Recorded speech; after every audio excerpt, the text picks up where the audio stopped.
اب اللہ کی ذات کو لے لیں، حیا میں نے کیا چیز بتائی تھی؟ حیا وہ سنجیدگی، وہ متانت، وہ وقار، وہ شائستگی جو آپ کو برا کام نہ کرنے دے، حیا اسے کہتے ہیں۔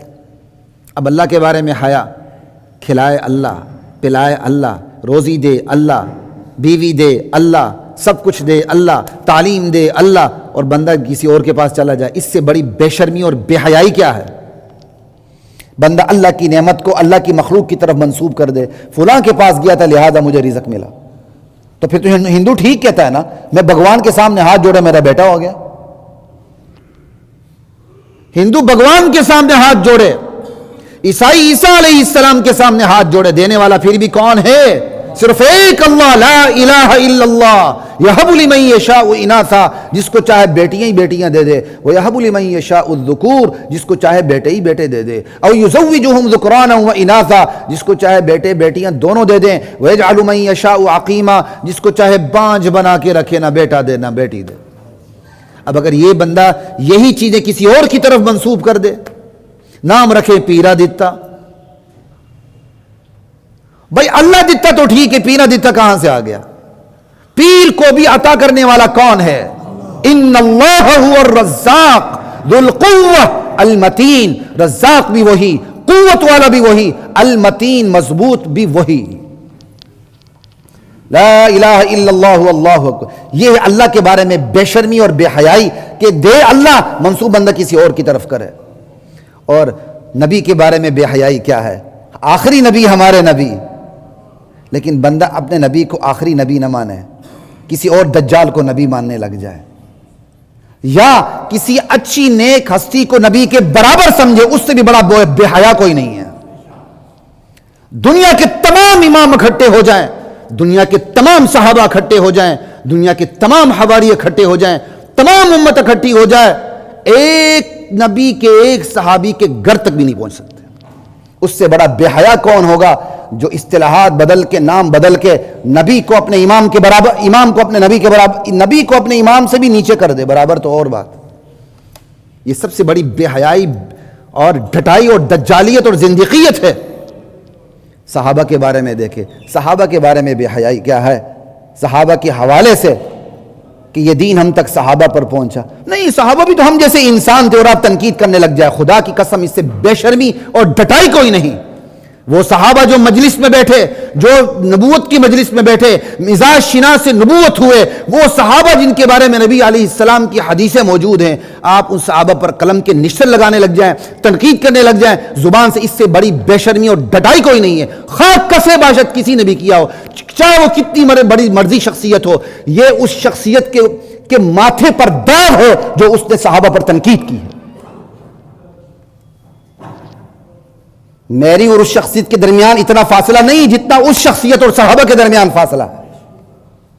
جی آپ نے فلاں شخصیت پر تنقید کی، کیوں نہ کریں؟ میری اور اس شخصیت کے درمیان فاصلہ اتنا نہیں ہے جتنا اس شخصیت اور صحابہ کے درمیان فاصلہ ہے۔ صحابہ پر تنقید، آنکھیں بند ہو جاتی ہیں، اپنے قائد پہ تنقید ہونے لگ جائے، مرچیں لگتی ہیں ہم سب کو۔ یہ نہیں ہونا چاہیے۔ صحابہ کے بارے میں بے شرمی یہ ہے، یہ دین صحابہ کی نسبت سے ہمیں پہنچا، صحابہ کی قربانیوں کے سے ہم تک پہنچا، اور ہم صحابہ پر تنقید کرنے لگ جائیں، اور صحابہ کے لیے میزان ہم تاریخ بنا لیں۔ تاریخ کو تولو صحابہ کے میزان میں، نہ کہ صحابہ کو تاریخ کے میزان میں تولو۔ تاریخ صحابہ کی محتاج ہے، اور صحابہ تاریخ کے محتاج نہیں ہے۔ ماں باپ کے بارے میں ڈٹائی اور بے شرمی کیا ہے؟ بندہ ماں باپ کی خدمت نہ کرے۔ ایک مولوی صاحب کے بارے میں نے سنا، اس نے اپنے طلبہ سے کہا، اندازہ کر لیں، اپنے طلبہ سے کہا، کہتے ہیں کہ ماں باپ خوشی اور سکون کی زندگی چاہتے ہو تو ماں باپ سے دور رہ کے زندگی گزارو۔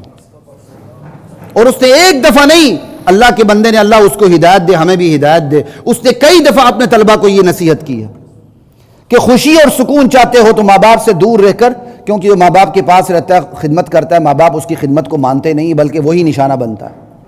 اس لیے سکون اور خوشی کا تقاضا یہ ہے تم الگ زندگی گزار لو، کبھی کبھار ماں باپ کے پاس جایا کرو، کچھ لے جایا کرو، تحفے تحائف دیا کرو، وہ خوش ہوں گے، دعا دیں گے، انا للہ و انا الیہ راجعون۔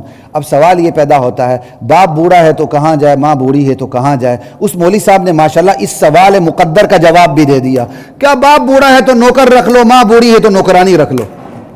مجھ تک بات پہنچی تو میں نے کہا اللہ اکبر، قرآن تو یہ کہہ رہا ہے اما یبلغن عندک الکبر احدہما او کلاہما، یہ بوڑھے ماں باپ دونوں یا ایک تمہارے پاس بڑھاپے کو پہنچ جائے، تمہارے پاس، تم کہتے ہو ہم دور رہ کے خوشی حاصل کریں، قرآن کہتا ہے تمہارے پاس بوڑھے ہو جائیں۔ قرآن نے یہ نہیں کہا عند نوکرک الکبر، عند نوکرانک الکبر، تمہارے نوکر کے پاس بوڑھے ہو جائیں، تمہاری اماں تمہاری نوکرانی کے پاس بوڑھی ہو جائے، باہر سے یورپ پونڈ بھیجو، اماں کھانسی آ رہی ہے شربت لے لینا، میں نے پونڈ بھیج دی ہیں، میں تو یہاں عیاشی کر رہا ہوں۔ اس 2 کنال کی کوٹھی کا کیا فائدہ جہاں ایک چوکیدار بیٹھا ہوا ہے، باہر سے ڈالر اور پاؤنڈ یورو کی بارش ہو رہی ہے، اور میاں بیوی جو ہے وہ چوکیدار کے رحم و کرم کے اوپر ہے، نوکروں کے رحم و کرم کے اوپر ہے۔ خدا کی قسم اس سے بدقسمت معاشرہ کوئی نہیں، اور اس سے بدقسمت بیٹا کوئی نہیں جو یہ درس دیتا پھرتا ہے۔ لا الہ الا اللہ واللہ اکبر۔ تو ماں باپ کے بارے میں بے شرمی یہ ہے۔ خیر، حیا کا بہت دائرہ وسیع ہے لیکن وقت کم ہے، میں آگے چلتا ہوں۔ یہ ہے اسلام کی تعلیمات حیا کے حوالے سے۔ لا الہ الا اللہ۔